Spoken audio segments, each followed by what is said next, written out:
Now, it's quite well known that I'm a bit of a technophobe. I can't work an iPhone, the idea of downloading software terrifies me, and my idea of fixing malfunction technology is turning it off and on again. However, during this project, I've been able to use quite a range of new technologies, and yes, even download some software.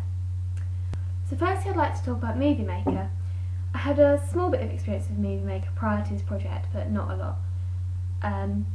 My first attempt at using Movie Maker for this topic was an analysis of the film Double Indemnity. It was pretty basic. It just had images and added audio. However, as I used the program more frequently to present my research, I became a lot more comfortable with it and was able to make much more adventurous choices in terms of editing the films together. For example, my locations video is edited together using Movie Maker. I learned how to trim video clips and audio, as well as how to remove the audio from the file itself.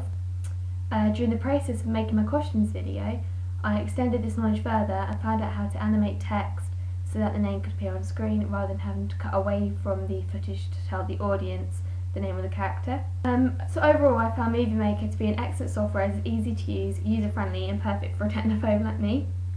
So that was the first new technology. The second I would like to talk about is the camera we used. We used a very modern Canon, and we chose to use it because it is a good quality and had a built-in microphone. I'm someone who's known to accidentally take a photo instead of recording, so I initially shied away from using the camera. But then I decided it would be a good experience for my media career, and so I began shooting and filming. I was taught how to change the level of lighting that entered the lens for optimum results, and how to spot whilst reviewing the footage, feature spot, sorry. It was a very complex camera, so I only learnt the necessary basics, but I found what I did learn was invaluable. It was a privilege to work with a camera like that, and I felt it really enhanced my experience as a media student. I would now like to talk about a software that I used for the first time for this project. It's a new technology, media technology called Prezi. I found out about Prezi when I was talking to a classmate about creative ways to present my work, and so I created an account and made my first Prezi, which was the explanation of my first poster. As you can see, it was very basic, but as I started using this software, however, I felt I progressed and learnt more about new features which I could use to my advantage. For example, I learnt how to include audio and direct it to play when the viewer clicks on a certain frame. I used this for my analysis of professional noir posters and felt it helped explain my ideas to the audience well. I then found out you could add videos to your Prezis, and I was quite excited by this, and so as a result I created the Spellbound Prezi, which I'm really proud of. I was able to have myself analyse the film as a video with some pictures below specific scenes that I had mentioned, which I thought was good for directing audience focus. I also learned how to embed HTML scripts in order to present my Prezis, which is a useful tool not only for my media studies but also for my future endeavours when using the internet. To edit our film, we were lucky enough to have access to a personal Mac, which had the most recent version of Final Cut Pro.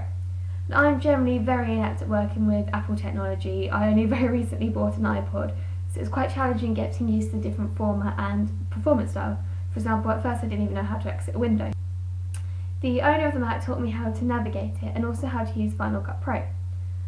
I was really impressed by Final Cut. As a Dell girl through and through, I only have ever used Movie Maker to edit, and as such I was surprised at how much easier Final Cut was to use and how much more versatile it was and how advanced the interface is, especially when compared to Movie Maker.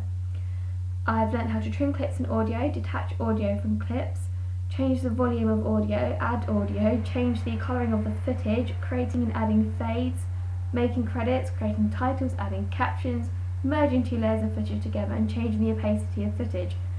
And now I feel as if I could edit with a Mac unaided, whereas prior to this project I could barely switch one on. So to create our project we needed a narrator, and we wanted this audio to be clean. So we enlisted the help of a training music technician and recorded the voiceover using a Mac and using Logic Pro. We did this in a soundproof room to ensure the audio was clean and was free of background sounds, so we were to keep extremely silent when Daniel was talking. But I found it really interesting to see how music can be recorded for media projects. I thought it was really interesting. It's something I hadn't even thought of doing prior to this project. For my research audience, I used another online resource called SurveyMonkey. I created a survey to find out what people thought made a good film, whether or not they'd watched a noir film, and most importantly, what would persuade them to watch a noir film. I then posted links on several social media websites like Facebook and Twitter, and I made the survey anonymous, and as such I did get quite a few joke replies, but I had expected this, so I just deleted them. The cost benefits of having the participants be more honest weighed out the risk of having a few false entries.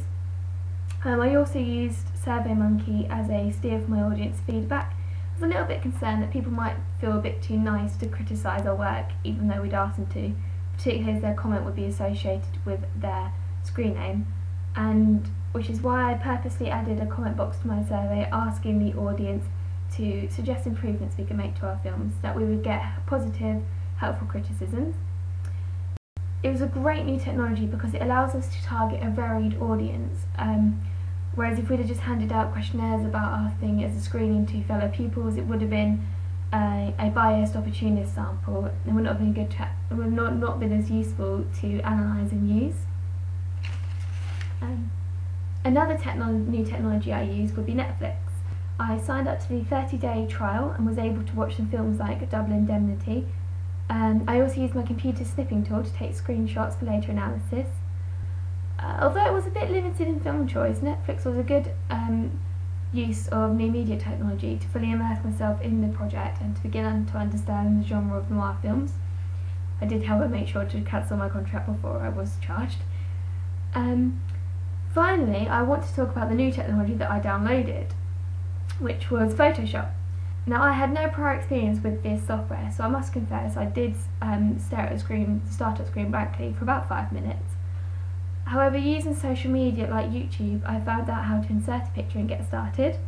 I used Photoshop to create my post, and I really feel I learned a lot as I went on. For example, I learned how to add layers to a photo, how to change opacities of other layers, how to remove backgrounds, how to fade and blur images, how to insert text, change font and colour, and how to burn the images, which I did for the background. I felt Photoshop was an excellent media technology because it allowed me to be creative and use sophisticated tools to make my poster. It's definitely better than using the computer's default feature editor, which is Paint. So throughout this project, I have used several new technologies which I feel helped me progress not only as a student but as a media user. And I feel so much more confident about using new media technologies, and definitely I'm not a technophobe anymore.